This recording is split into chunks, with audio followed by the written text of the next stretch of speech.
2020년도에 그 사진 보도 부문에서 최우수상을 받은 작품이 뭔지 아십니까? 2020년도에 기자들이 뽑은 최우수상이 지붕 위에 올라간 소입니다. 한번 사진을 보실까요? 이 소들은 웬일로 지붕에 올라갔죠? 근데 그냥 막 홍수가 밀려 내려올 때 새들이 그냥 그 소들이 둥둥 떠내려오다가 지붕에 올라갔어요. 근데 이 지붕에 올라간 소를 보고 어떤 분이 참 격려의 시를 썼는데 굉장히 감동적이 일어나서 한번 소개해드리고 싶습니다. 같이 한번 읽어보실까요? 우리 같이 읽어주세요. 소들이 말한다. 보소, 우뚝 섰잖소. 코로나 까짓것 괜찮소. 새는 나를 보고 솟아오르소. 굉장히 의미가 있습니다. 우리 하나님께서 우리들도 솟아오를 수 있도록 소는 못해요. 그냥 그 시가 그렇다는 거지. 여러분들을 솟아오를 수 있도록 은혜 주시리라 믿습니다. 2021년 1월달 성과음성을 요한복음 10장 28절로 정했습니다. 지난 송구영신 예배 때 말씀을 드렸죠. 같이 한번 보실까요? 내가 그들에게 영생을 주노니 영원히 멸망하지 아니할 것이요 또 그들을 내 손에서 빼앗을 자가 없느니라. 요한복음 10장 28절 말씀. 자, 우리 주님께서 우리에게 영생을 주신 거 믿습니까? 근데 영생 속에는 세 가지 구원이 있다고 그랬어요. 과거로부터의 구원, 현재의 구원, 미래의 구원이 담겨져 있는 선물이 바로 영생입니다. 그 영생을 소유하고 살면서 악한 사탄 마귀가 세상이 그 어떤 것도 나로부터 빼앗을 수 없다. 왜? 주님께서 이미 나를 취하셨기 때문에 그런 확신을 가지고 사시기를 축원합니다. 아멘. 고넬료에 대해서 연구하고 묵상할수록 감동을 주더라고요. 오늘 고넬료에 대한 시리즈 두 번째인데 사실 예수님은 12제자가 있지 않았습니까? 그런데 그 12제자 가운데 베드로, 야고보, 요한 외에는 그 어떤 제자는 그냥 제자로만 부름 받았다는 것 외에 다른 기사가 다 생략되어져 있어요. 그들도 분명히 많은 활동을 하고 사역을 했을 텐데 근데 그들에 대한 기록이 없습니다. 그래서 우리 주님께서 그러신 것이죠. 만약에 우리 주님이 하신 일들을 기록하려면 세상이라도 부족하다 할 정도로 많은 내용이 있었는데 어떻든지 간에 성경에서는 그 기사들이 내용이 생략되어져 있어요. 그런데 이 고넬료 사건에 대한 기사는 사도행전 10장 전체를 할애하고 있습니다. 그가 어떻게 해서 하나님을 경외하고 회심하게 되었고 이방 선교의 최초의 그런 증인으로서 쓰임받게 되었는지 유일하게 기록되어져 있다고 하는 것입니다. 무엇을요? 10장 전체를 할애하고 있어요. 그만큼 고넬료의 위치는 중요하다고 하는 것을 가르쳐주고 있습니다. 오늘은 특별히 이 고넬료의 경건에 초점을 맞추고 말씀을 준비했습니다. 오늘 설교의 제목은 뭡니까? 다 같이요. 경건의 행복입니다. 경건의 행복이 있는 거예요. 오늘은 사도행전 강의 156번째가 되겠습니다. 자, 이 경건이라는 말을 오늘 10장 2절에 보면 그가 뭐하여? 10장 2절을 보겠습니다. 그가 뭐하여? 경건하여. 거기다 동그라미 치세요. 그가 경건하여. 가정에서도 펜을 가지고 말씀을 따라오면서 줄을 치세요. 그가 경건하여. 여러분, 경건이라는 게 무슨 뜻일까요? 헬라어로 우리 한번 스크린을 보겠습니다. 경건의 헬라어 같이 읽어봅니다. 유세베스. 하나님을 두려워하는 신앙심이 깊은 믿는 대상에 대해서 소중히 받드는 그런 뜻을 담고 있다고 하는 것입니다. 하나님을 두려워하고 신앙심이 깊고 믿는 대상에 대해서 소중히 받드는 그런 내용이 담겨져 있습니다. 자, 그렇다면요, 이 고넬료에게는 가만히 고넬료를 살펴보니까 네 가지 경건이 있더라고요. 이 고넬료가 가지고 있는 그 경건의 긍정적인 부분들과 또는 우리가 부정적인 부분들 성령님께서 깨닫게 해주시길 바랍니다. 첫째는 어떤 경건이 있었느냐? 하나님을 향한 경건이 있었다는 것입니다. 하나님을 향한 경건. 자, 이 하나님을 향한 경건은 어디에서 이렇게 표현되고 있습니까? 10장 2절을 다시 보면요, 그가 경건하여 온 지방과 더불어 뭐하며? 하나님을 경외하며. 따라서 합시다. 하나님을 경외하며. 경외하며. 여기서 하나님을 경외한다는 말은 하나님을 예배하며 하나님을 높이며 그런 뜻을 담고 있습니다. 여러분, 우리가 하나님 앞에 섰을 때 막 하나님을 경외하고 싶은 마음이 끓어오를 때가 있어요. 막 찬송이 끓어오를 때. 근데 어느 때에 그 감정이 막 마음속에 북박치는 줄 압니까? 두 가지 깨달음입니다. 하나는요, 나는 연약한 피조물이다라고 하는 철저하게 피조물 의식입니다. 그 피조물도 어떤 피조물이라고요? 연약한 피조물이에요. 따라서 합시다. 연약한 피조물. 연약한 피조물. 그렇습니다. 하나님이 나를 붙잡아 주시지 않으면 나는 아무것도 아닙니다 라고 하는 연약한 피조물 의식이고, 또 하나는 뭐냐면 한없이 부족한 죄인 의식입니다. 하나님께서 나를 이끌지 아니하시면은 저는 부족하고 저는 쓰러질 수밖에 없는 형편없는 죄인입니다. 이 죄인 의식이 마음속에 깨달아질 때 연약한 인간과 부족한 죄인에 대한 감정이 내 마음속에서 이렇게 은혜 받음에 깨달아질 때는 어떻게 표현하고 싶나요? 하나님을 높이고 싶어요. 나 같은 인간, 나 같은 부족한 죄인 하나님이 구원해 주셨군요 하면서 말이죠, 하나님을 경외하고 어떻게 해야 되느냐, 막 예배 드리고 싶어요. 찬양하고 싶어요. 이것이 공적으로 표출되는 현장이 어디냐? 바로 예배라고 하는 것입니다. 저는 이해하면 성령님께서 저와 여러분에게 하나님 앞에 설 때마다 이게 웬 은혜요, 웬 사랑입니까? 나같이 연약한 거, 나같이 부족한 거 은혜 주셨군요 하면서 하나님을 막 영으로 예배하고 마음으로 예배하고 온 마음으로 예배드리고 싶은 그런 열정을, 감정을 주시기를 축원합니다. 아멘. 이런 사람들에게는요, 삶의 중심이 항상 흐르게 있는 게 있어요. 그 메인스트림이라고 했어요. 그게 뭐냐? 예배 중심의 삶을 삽니다. 공적인 예배와 사적인 삶에서요, 항상 하나님을 의식하면서 코람되어 정신을 갖고 어떻게 하면 내가 하나님을 조금이라도 놓치지 않고 잊지 않고 하나님을 염두에 두고 살까, 그런 마음을 가지고 있습니다. 그것을 대표적으로 가지고 사는 사람들이 무슬림들이에요. 이 무슬림도 가짜 무슬림들이 있는데, 진짜 무슬림들은요, 그들이 공적인 현장에 가서 그 회당에서 예배드리는 것뿐만 아니라 삶 속에서도 항상 자기네들이 믿는 알라신을 의식합니다. 제가 2014년도에도 한번 보여드린 적이 있는데, 그 고속버스를 타고 가다가 이안 휴교에서 내려서 가지고서 이렇게 제 승용차로 오는데 어떤 파키스탄 사람이 말이죠, 뭘 들고 둘레둘레 뭘 찾아요. 그래서 뭘 찾는가 내가 도와주려고 봤더니 그 친구 하는 행동이 저에게 충격을 줬어요. 뭐냐, 조용한 데를 찾아서, 아니 조용한 데가 아니라 사람이 뛰는 곳이라도 자기가 알라를 경배할 수 있는 그 환경 휴게소를 딱 찾아가지고 돗자리를 딱 깔고 엎드려서 알라요 알라요 알란가 모를란가 하면서 말이죠, 뭐라고 그 경배하는 장면이 저한테 너무나 충격을 줬어요. 그 장면 사진을 제가 유일하게 찍었습니다. 무슨 휴게소예요? 이안 휴게소인데 딱 서가지고 신발도 벗고, 그 다음에 뭐예요?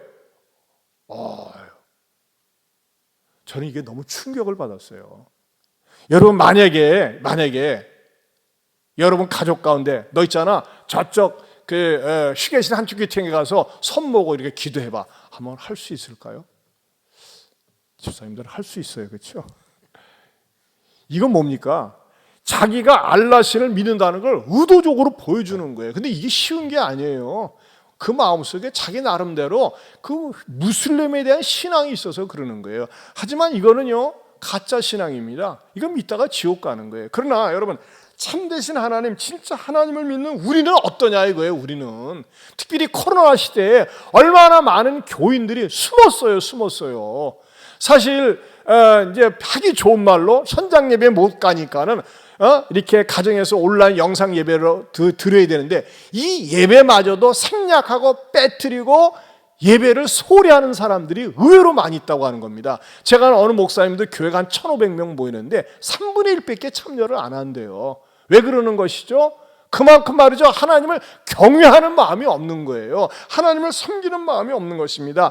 여러분, 저는요, 저와 여러분들이 하나님께서 나 같은 죄인을, 나 같은 인간을 구원해 주셨기 때문에 하나님 앞에 늘 예배드리고 싶은 마음을, 하나님 높이고 싶은 마음이 마음속에 솟구쳐 오를 수 있기를 축원합니다. 아멘. 그 자리가 이 예배의 현장이 됐건 삶의 현장이 됐건 어느 자리가 됐건 그곳에서 하나님을 예배드리고 싶은 거예요. 여러분, 제가 몇 달 전에도 강의 설교하면서 말씀드렸습니다만, 에티오피아 내시가 에티오피아에서 예루살렘까지가 4,000km가 넘는다고 그랬어요. 지금도 승용차로 가려면 87시간 걸린대요. 그런데 마차를 타고서 얼마나 많은 시간 들여서 하나님 앞에 예루살렘에 와서 현장 예배를 드렸겠습니까? 그냥 집에서도 들을 수 있어요. 그러나 하나님은 그 과정을 소중히 보시고 막상 예배 시간에 응답받은 건 없었어요. 그러나 돌아가면서 하나님이 감동이 되어서 빌립 집사를 딱 파송해가지고 참다한 신실한 복음을 듣고 회심하고 에디오피아에서 크게 쓰임받았다고 말씀드리지 않았습니까? 고넬도 마찬가지였죠. 고넬도 하나님을 이렇게 경외하는 마음이 하나님의 마음에 상달이 되니까는 어떻게 됐어요? 하나님이 천사 보내시고 그 다음에 베드로 초청해서 복음을 듣도록 하나님께서 축복해 주시잖아요. 여러분 부탁합니다. 당부합니다. 올해도 2021년도 표 같이 한번 읽어보겠습니다. 2021년도 표 뭡니까? 시작. 예배자가 되자, 기도자가 되자, 전도자가 되자. 어디서 많이 들었죠? 작년에도 저 표현인데 작년에 저 표현을 마음껏 실행을 못했어요. 이 코로나 때문에. 그래서 우리는 또 코로나를 또 뛰어넘으면서 올해도 예배자가 되자, 기도자가 되자, 전도자가 되자라고 이 표현을 다시 제가 선정을 했습니다. 지난주 1월 1일 날 중국 훈춘에 있는 김종승 집사님한테 아침에 전화가 왔어요. 집사님 어떻게 지내셨어요? 하나님 은혜로 지냈죠. 근데 우리 집사님이 작년에 한 번도 한국에 귀국을 못했어요. 오고 싶었는데 이 코로나 때문에 왔다 오면 보름, 또 다시 여기서 가면은 보름 격리돼야 돼요. 한 달이라는 시간을 갖다 이렇게 날려야 되니까 오지 못하고 그러는데 그쪽에서는 자유함이 없잖아요. 그런데 무엇을 했느냐? 제가 2019년도에 설교했던 내용 동영상을 가지고 그냥 이게 MP3가 아니라 동영상으로 USB에 담아서 가셨는데 매주마다 이제 앞뒤 부분은 순서를 맡아서 예배를 드리고 또 헌금은 온라인으로 보내세요. 그러는데 예배를 드리는데 목사님 설교가 다 끝났다는 거예요. 이제 스테반이 끝났대. 그러면서 2020년도 작년 설교한 것을 갖다가 다시 USB로 보내달라는 거예요. 그래서 제가 말이죠. 원래는 집사님 그러지 말고 온라인으로 이렇게 보내드릴게요. 그 파일로, 이메일로. 이메일이 안 가요. 유튜브 안 가요. 다 차단이 되었어요. 이메일도 그렇고 유튜브도 차단이 되었어요. 그래서 제가 그러면 집사님 그 USB 이렇게 한 번씩 모아가지고 소포로 보낼게요. 소포는 다 검열이 돼가지고 그것이 차단이 된답니다. 그럼 어떻게 하느냐? 인편으로 가져가는 수밖에 없어요. 그래서 가만히 연구를 하다가 집사님이 못 들어오니까는 조선족 가운데서 이 USB를 갖다가 이제 오늘 다 작년 걸 담아가지고서 이렇게 보내달라고 해서 보내드린다고 했어요. 그런데 우리 집사님 그곳에 한국 사람이 한 대여섯 명밖에 없는데 이 주일날이 얼마나 그리워지고 말씀 듣는 시간이 감격스러운지 모른다고 그렇게 말씀하시는 거예요. 여러분 이렇게 예배 드리는 분도 있어요. 그런데 여러분 우리는 비록 코로나 때문에 여러 가지 제한을 받지만 하나님께서 주신 이런 이 온라인 시스템에서 저는 말이죠 사실 줌이라는 것도 이번에 처음 알았어요. 진작부터 줌 했는데 뭘 준단 말인가 했었는데 이 줌으로 또 이 영상 예배를 드리니까 참 장점이 많이 있더라고요. 더군다나 우리가 각 가정에서 스마트폰 가지고 온 가족이 둘러앉아서 영상 예배를 드릴 수 있다고 하는 거, 이것이 이 위기 시대에 우리에게 축복인 줄로 믿습니다. 사랑하는 성도 여러분, 온 가족이 모여서 예배 드리는 여러분, 무슨 일이 있어도 어떤 일이 있어도 하나님 앞에 하나님을 경외하는 삶, 예배 중심의 삶을 공적인 삶에서나 사적인 삶에서 놓치지 마시기를 주님의 이름으로 축원합니다. 아멘. 두 번째는요, 사람에게 보이려는 경건이 있습니다. 이 경건은 뭘까요? 포장용 경건입니다. 사람만 의식해서 갖는 외형적인 경건이죠. 외식적인 겁니다. 예수님 당시에 대표적인 사람이 있었어요. 누구였죠? 서기관과 바리새인들이었습니다.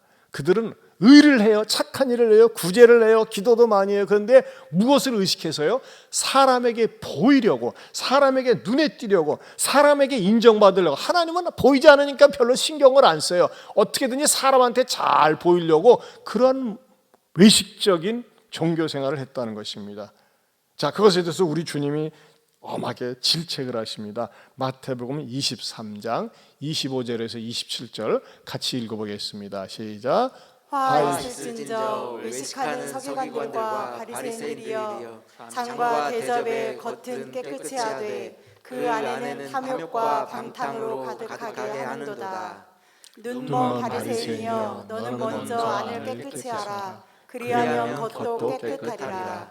화 있을진저 외식하는 서기관들과 바리새인들이여 회칠한 무덤 같으니 겉으로는 아름답게 보이나 그 안에는 죽은 사람의 뼈와 모든 더러운 것이 가득하도다. 아멘.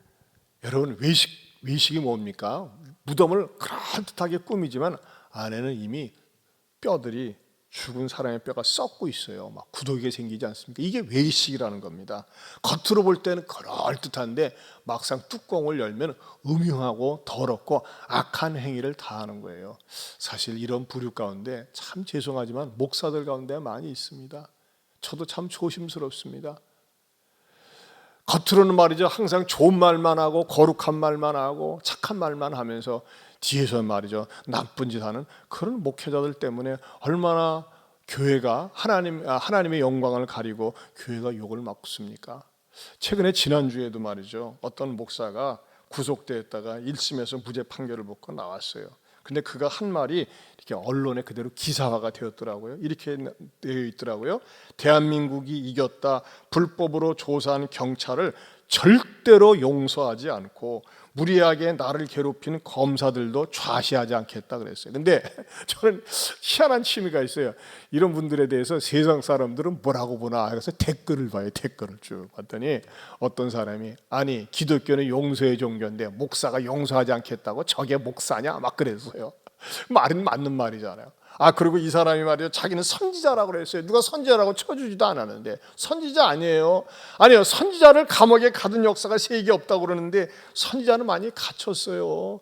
대표적인 예레미야 선지자 보세요. 하나님 말씀을 전하다가 웅덩이에 빠져가지고 너는 내게 부르짖으라 그 음성을 들을 정도로 웅덩이에 그 물 없는 웅덩이에 빠져서 얼마나 고통을 당했습니까? 심지어는 순교를 당했습니다. 근데 이 사람은 말이죠, 착각을 해도 너무 착각을 하고 있는 것 같아요. 저는 이 사람이 정치 목사지 순수한 복음적 목사라고 생각하지 않습니다. 그래서는 안 됩니다.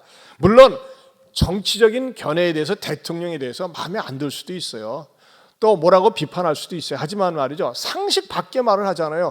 대통령이 간첩입니까? 간첩은 아니에요. 우리가 어떻게 간첩을 대통령으로 세우겠어요? 근데 막말을 하는 거예요. 참 이것은 정말 잘못된 태도라고 봅니다. 목사들만 그렇습니까? 여러분 교회 생활을요 오래 하다 보면은 오래 한 것 때문에 그 인정을 받아가지고 직분을 줍니다. 그런데 이 직분자들 가운데서 속 사람은 전혀 바뀌지 않고 겉사람만 포장만 잘한 채 못된 본성이 드러나는 경우가 있습니다. 그래서 다른 사람에 대해서 율법적인 잣대를 가지고 남을 비방하고 또 비난하는 경우를 봅니다. 말은 그럴듯한데 남의 허물을 보면 입에 거품을 물고 비난합니다. 또 예배 시간에는 경건한 척합니다. 경건한 척 말을 합니다. 하지만요 삶 속에서는 막말을 하고 함부로 말을 하고 비난하고 정죄하는 말을 합니다. 여러분 요즘에 아시타비 교인이라는 말 들어본 적 있어요? 아시타비 교인, 꼭 불교 용어 같아요, 그렇죠? 아시타비 교인. 아시타비라는 말이 작년에 대학 교수들이 1년의 흐름을 보면서 만든 사자성어랍니다. 아시타비가 뭐예요? 나는 옳고 남은 그르다. 내로남불 아니겠어요? 나는 옳고 남은 그르다. 여러분 교회 생활을 오래 하고 관록이 붙고 직분을 맡다 보면요 의외로 선생질 지적질하면서 말이죠 툭하면 남이 잘못한 것을 지적하고 책망하고 그리고 교회의 다툼과 분쟁을 일으키고 성도들에게 약한 성도들에게 상처를 주는 경우가 있습니다. 그런 의미에서 여러분 저는 우리 예안교회 성도들이 외식하는 성도, 겉은 경건한 척하지만은 늘 책망하고 지적하면서 자기는 고치려고 하지 않는 그러한 외식하는 성도 우리 가운데는 한 사람도 나오지 않기를 축원합니다. 아멘. 여러분 가정에서도 그럴 수 있어요. 엄마나 아빠가 믿으면 되게 좋아. 그런데 너무나 율법적이야. 그래가지고 마음에 들지 않으면 자녀들을 갖다가 남편이 아내를 마귀로 몰아간다든지 말을 함부로 하는 경우가 있어요. 여러분 그럴 경우에는요 절대 아내나 남편이나 자녀들이 신앙에 대해서 매력을 느끼지 못합니다. 저는 그런 의미에서 우리들에게 혹시 그러한 요소가 있다면 성령님께서 깨닫고 고침받게 해주시기를 축원합니다. 세 번째는요, 자신을 지키는 경건이 있습니다. 한번 따라서 할까요? 자신을 지키는 경건이 있습니다. 자신을 지키는 경건이 있습니다. 예, 경건 가운데서도요, 나 자신을 지키는 겁니다. 우리가 흔히 하는 말 가운데 그런 말이 있죠. 이 세상에서 가장 지키기 어려운 게 나 자신이라고 합니다. 여러분, 고넬료는요, 지난주에도 말씀드렸지만 기원전 5세기부터 그 집안에서 집행관이, 국무총리가 30%나 나올 정도로 명문 가문이었습니다.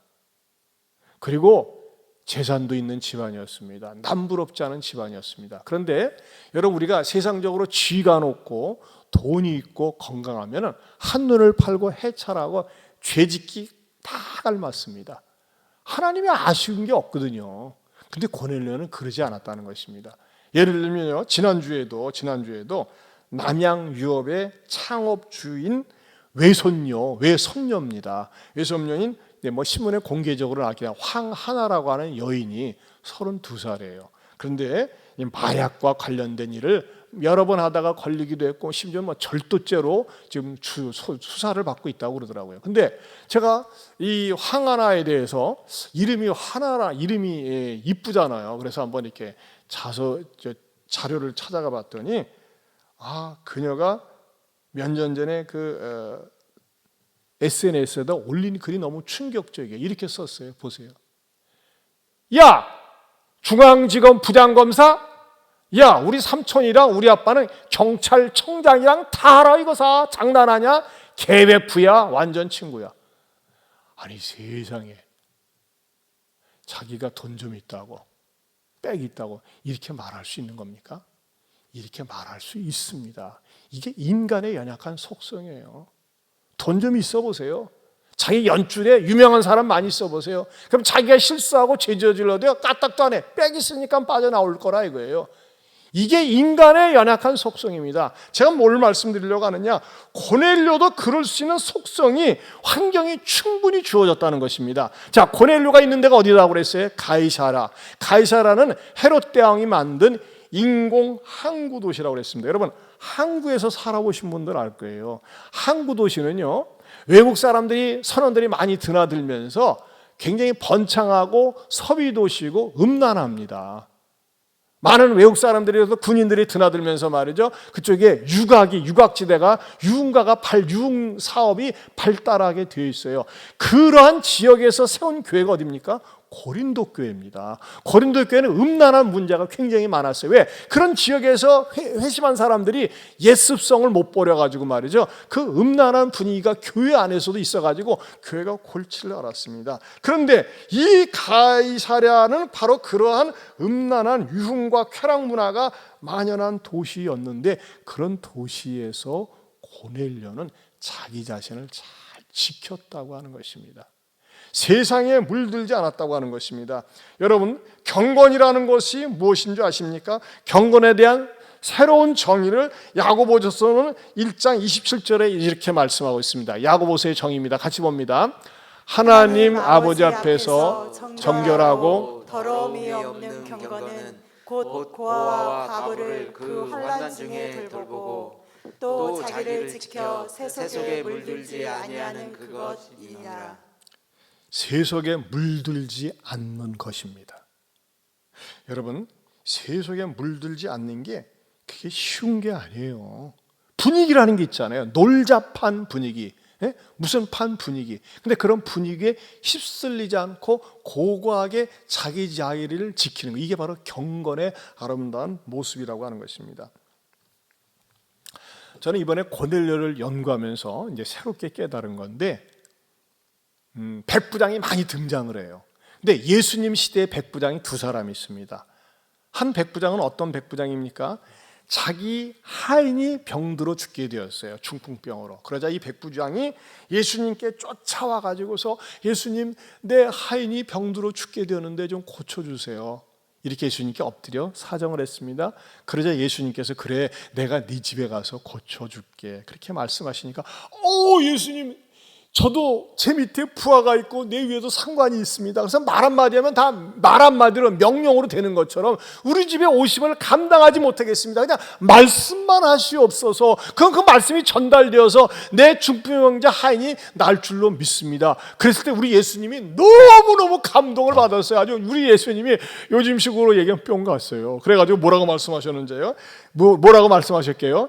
이스라엘 사람 중에 이마다한 믿음을 보지 못했다 그랬어요. 그렇게 칭찬을 했어요. 대단한 백부장 아니겠습니까? 아멘입니까? 대단한 백부장이에요. 또 하나 백부장은 누굽니까? 예수님이 십자가에 못 박혀 죽임을 당할 때에 업무상으로 그 일 처리를 쭉 하면서 지켜봤던 책임자가 백부장이었어요. 그리고 예수님이 마침내 십자가에서 못 박혀 죽음을 당하시자 이 사람이 한 말이 유명한 말입니다. 뭐라고 했는지 아세요? 이 사람은 진실로 하나님의 아들이었도다. 굉장히 위험한 말입니다. 반역적인 말이 될 수도 있는 거예요. 그런데도 이 사람은 이 말을 했어요. 왜? 자기가 감동을 받았기 때문에. 그런데 이 두 백부장의 공통점이 뭐게요? 이름이 없다는 것입니다. 이름을 남겨둘만 하거든요. 워낙 우리 주님의 사역에서 큰 고백을 하고 큰 믿음을 보였기 때문에 왜 이름이 없을까? 제가 나름대로 이렇게 추론을 해봤어요. 아마 성경 기자가 이름을 알려고 이렇게 조사를 했는데 아마 사양한 것 같아요. 괜찮습니다. 이름 밝히지 마세요. 아마 그쪽에는 두 가지 의미가 있을 것 같아요. 하나는 말은 이름이 드러나면은 혹시 나중에 발각될까봐, 또 아니면 또 겸양지사로 이름을 안 밝힐 수도 있겠다 생각을 합니다. 그런데 저는요, 이런 생각이 들어오는 거예요. 야, 성경이야말로 성경 자체가 정직하구나. 왜 그러느냐? 만약에 사람이 있었다면요, 백부장 이름을 어떻게든지 찾아서 넣거나 고넬료를 대입해서 넣을 수도 있잖아요. 왜? 예수님의 사역을 돋보이게 하기 위해서. 그러나 예수님 밑에 있었던 예수님과 사역에 있었던 두 백부장 이름을 밝히길 원치 않으니까 이름을 밝히지 않고 무명으로 놓았다는 것입니다. 그에 비해서 고넬료는 뭡니까? 워낙 유명하고 워낙 탁월하고 워낙 훌륭하니까 실명으로 기재를 했는데, 실명으로 기재한 그 원인이 뭐라고요? 경건했다는 거예요. 경건했다는 것입니다. 그의 경건함이 너무나 아름다웠다는 거예요. 저는 이 말씀을 이렇게 묵상하면서 안타까움을 느꼈어요. 여러분, 의외로요, 처음에는 경건했다가 끝이 안 경건한 사람이 있어요. 어떤 사람은요, 나를 전도했어요. 열심을 내가지고. 근데 그 사람이 지금 전도 대상자가 되는 경우도 있어요. 교회에서도 그런 사람 꽤 돼요. 교회 직분을 맡았다가 지금은 직분 버리고 헐헐 날아가가지고서 세속주의에 감염되어서 세상 사람이 된 사람도 있어요. 안수집사, 권사, 장로, 목사도 있어요. 우리 동기 가운데 서울대학교 출신이 있어요. 굉장히 똑똑했어요. 신학대학원 졸업한 다음에 양이 안 차니까 독일로 유학까지 갔어요. 내가 갔다 와서 궁금하잖아요. 그 친구가 요즘 우리 동기 모임에서 얘기가 안 나오지? 했더니 신앙 포기했대. 신앙생활 안 한대. 학원 선생한대. 왜 그럴까요? 독일 유학 잘못 간 거예요. 가가지고 잘못된 자유주의 사상에 물들어가지고 신앙을 버렸어요. 참 불행한 거죠. 여러분, 이 사람은 뭐예요? 세속에 감염된 건데, 무슨 세속에? 사상주의 세속에 감염된 거예요. 여러분, 우리가 지금 요즘은 코로나 바이러스 주의하지 않습니까? 코로나 바이러스 못지않게 그리스도인들에게 가장 무서운 바이러스가 뭘까요? 세속주의 바이러스입니다. 한번 따라서 세속 바이러스. 세속 바이러스. 세속 바이러스가 뭡니까? 세상을 사랑하는 겁니다. 여러분, 하나님을 사랑하다가 세상을 사랑하고 세상을 좋아하고 세상과 어울리다 보면 어떻게 됩니까? 신앙을 자꾸 잃어버리게 됩니다. 신앙을 놓치게 됩니다. 그렇게 소중하게 생각했던 예배를 우습게 생각하게 됩니다. 하나님을 멀리하게 됩니다. 여러분, 이것은요, 우리가 인생을 살면서 비극 중에 가장 큰 비극입니다. 차라리 태어나지 않으면 좋을 뻔한 비극이 바로 신앙생활하다가 신앙을 떠나는 것이라고 하는 것입니다. 저는 그런 의미에서 저 여러분에게 무슨 일이 있어도 어떤 일이 있어도 세상의 세속주의가 내 경건 생활을 파고들면서 세속 바이러스에 감염이 되어서 하나님을 떠나는 불행한 사람이 한 사람도 없기를 축원합니다. 아멘. 여러분, 우리가 경건 생활에 대해서 어떤 자세를 가지고 임해야 될까요? 디모데전서 4장 7절 8절입니다. 같이 봅니다. 크게 읽습니다. 망령되고 허탄한 신화를 버리고 경건에 이르도록 내 자신을 연단하라. 육체의 연단은 약간의 유익이 있으나 경건은 범사에 유익하니 금생과 내생의 약속이 있느니라. 여러분, 경건에 이르도록 연단하라고 그랬어요. 육체 연단은 약간의 유익이 있어요. 여러분, 육체가 몸이 약한 사람은요 꾸준히 운동을 해야 됩니다. 그런데요, 경건은 범사에 유익하다고 그랬어요. 어떤 사람은요 육체를 열심히 연단하면서 경건 생활을 소홀히 하는 사람이 있어요. 그것은요 결코 유익하지 않습니다. 경건에 연단을 하게 되면요 금생과 내생의 약속이 있다고 그랬어요. 여러분, 경건을 연단하는 과정이 뭘까요? 예배 생활에 힘을 쓰는 것이고 매일 말씀을 놓지 않는 것이고 하나님 앞에 늘 기도하고 성도 아름다운 교제를 나누고 나에게 봉사의 기회가 주어졌을 때 늘 봉사하는 것, 이것이 말이죠 계속 경건을 쌓아가는 거예요. 경건의 연단을 받는 것입니다. 어떻게든지 하나님과 가까워지는 것입니다. 여러분, 올해 2021년도 무슨 일을 만날는지 어떤 일을 만날는지 모르지만 이 코로나 바이러스가 언제 끝날는지 모르지만 분명한 사실이라는 이 세속적 바이러스가, 이 세속적 영적인 바이러스가 내 영혼에 침투해서 내 경건 생활을 갉아먹고 좀먹어서 내 영혼이 피폐해지는 사람이 한 사람도 없기를 주님의 이름으로 축원합니다. 아멘. 특별히 가족들하고 예배드리죠. 여러분 가운데 혹시 인터넷 또는 스마트폰 게임 중독에 오염되어 있는 사람이 있어요? 이거 여러분의 경건을, 신앙생활을 잡아먹습니다. 왜 게임 중독에 빠집니까? 이거 잘못된 것입니다. 말씀에 빠져보세요. 말씀에, 기도에 빠져보세요. 하나님 섬기는 것에 빠져보세요. 그거는요 내생과 금생의 유익이 있다고 그랬어요. 금생과 내생에. 그러나 여러분, 인터넷 중독에, 스마트폰 게임에, 스마트폰으로 하는 어떤 그 게임에 빠져보세요. 어떤 분들은 스마트폰으로 말이죠 그냥 바둑을 둔다든지 장기를 둔다든지 또는 화투를 한다든지 그러더라고요. 근데 그것에 빠져버리면 어떻게 됩니까? 예배 드리는 것이, 하나님 앞에 경건 생활하는 것이 시시하고 재미가 없어 보여요. 그러면서 신앙을 떠나는 거예요. 다시 당부합니다. 부탁합니다. 2021년도에 정말 내 신앙생활에, 내 경건생활을 좀먹는 이런 인터넷 중독이나 세속주의, 세상적인 것, 이런 것이 나를 들어오지 못하도록 말씀으로, 기도로 철저하게 차단할 수 있기를 주님의 이름으로 축원합니다. 아멘. 네 번째는요, 상대에게 스며드는 경건이 있습니다. 상대에게 스며드는 경건. 표현이 어때요? 상대에게 스며드는 거예요. 빠져드는 경건. 이건 뭐죠? 다른 사람이 내 경건 생활을 보고 나도 저렇게 신앙생활하고 싶다, 그런 마음을 갖게 하는 것이죠. 여러분, 고넬료는 이 일에 일단 성공을 했잖아요. 이 10장 2절을 다시 보겠습니다. 같이 봅니다. 읽어봅니다. 시작. 그가 경건하여 뭐예요? 온 지방과 더불어, 지난주 자세히 말씀드렸죠. 온 지방과 더불어, 온 지방과 더불어 하나님을 경외했다고 그랬어요. 그래서 더 놀라운 사실은요, 이 고넬료의 경건의 영향력이 가족에만, 온 집안에만 머무른 것이 아니라 7절을 보겠습니다. 7절 같이 보겠습니다. 소리내서 읽습니다. 시작. 마침 말하던 천사가 떠나매 고넬료가 집안 하인들과 부하 가운데 경건한 사람 하나를 불러. 거기다 줄을 치세요. 부하 가운데 경건한 사람 하나를 불렀다. 이것은요 성경에서 신구약 전체에서 여기 한 군데밖에 나오지 않아요. 이 부하가 저절로 경건해졌겠어요? 아니에요.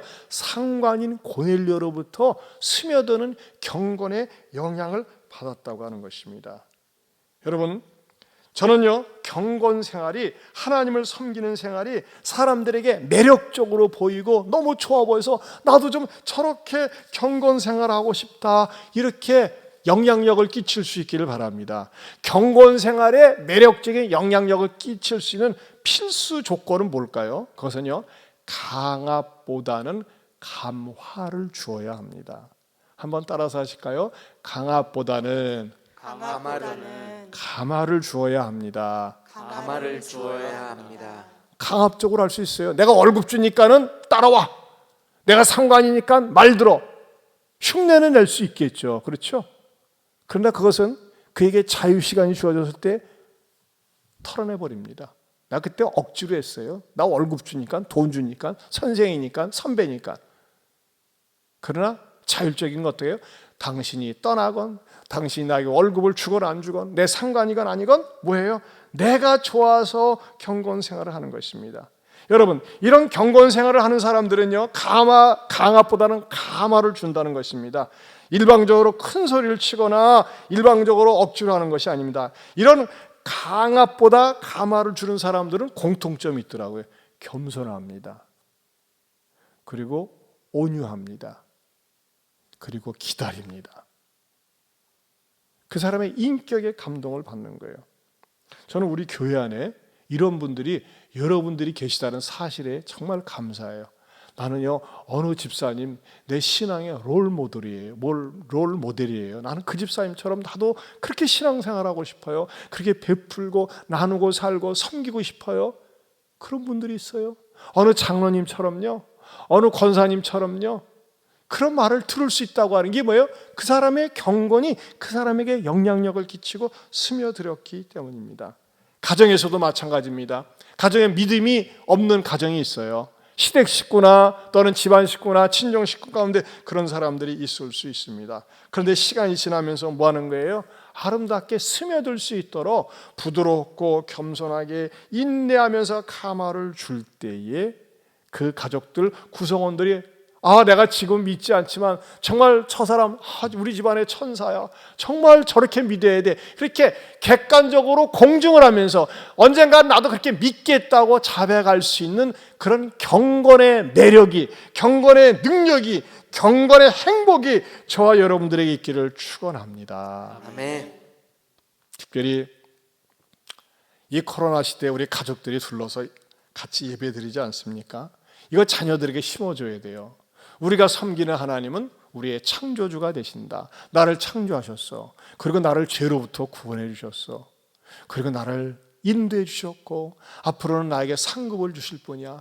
이 사주 하나님에 대해서 한번 따라서 합시다. 늘 말씀드리지만 창조주 하나님, 창조주 하나님, 구속주 하나님, 구속주 하나님, 인도주 하나님, 인도주 하나님, 심판주 하나님. 심판주 하나님. 아멘이십니까? 아멘. 우리가 이 사주 하나님에 대해서 늘 들려주고 보여주고 가르쳐 줘야 됩니다. 저는 저와 여러분들이 2021년 첫 주 예배를 드리면서 이 경건의 행복이 여러분의 가정 속에 뿌리를 내리고 맛을 보고 이 경건의 행복을 나눠줄 수 있기를 주님의 이름으로 축원합니다. 아멘. 자, 우리 행복에 대해서 같이 한번 찬양 부르겠습니다.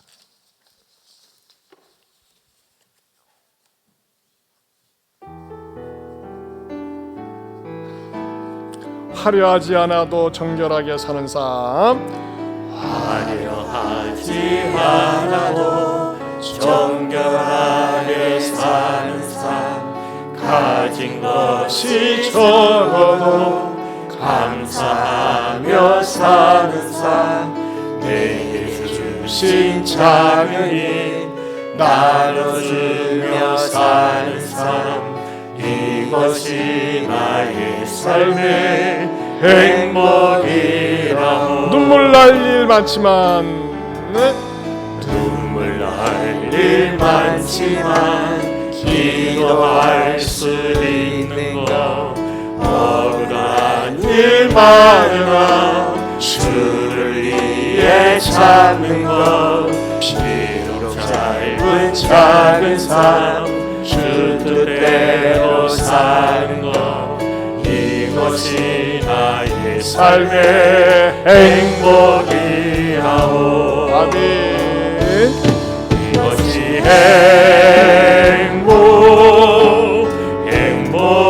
행복이라오 세상은 알 수 없는 하나님 선물 이것이 행복이라오 하나님의 자녀로 살아가는 것 이것이 행복이 우리 처음부터 다시 한번 불러봅니다. 화려하지 않아도 화려하지 않아도 정결하게 사는 삶 가진 것이 적어도 감사하며 사는 삶 내게 주신 작은 힘 나눠주며 사는 삶 이것이 나의 삶의 행복이라 눈물 날 일 많지만 눈물 날 일 많지만 기도할 수 있는 것 억울한 일 많으나 주를 위해 참는 것 비록 짧은 작은 삶 뜻대로 사는 것 이것이 나의 삶의 행복이라 이것이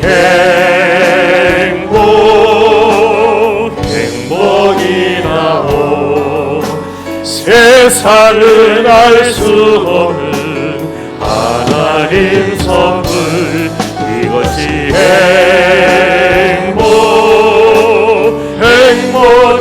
행복이라오 하나님의 자녀로 살아가는 것 이것이 행복이라오 우리 시간에 가족들이 앉아있으면 가족들의 손을 잡아보세요.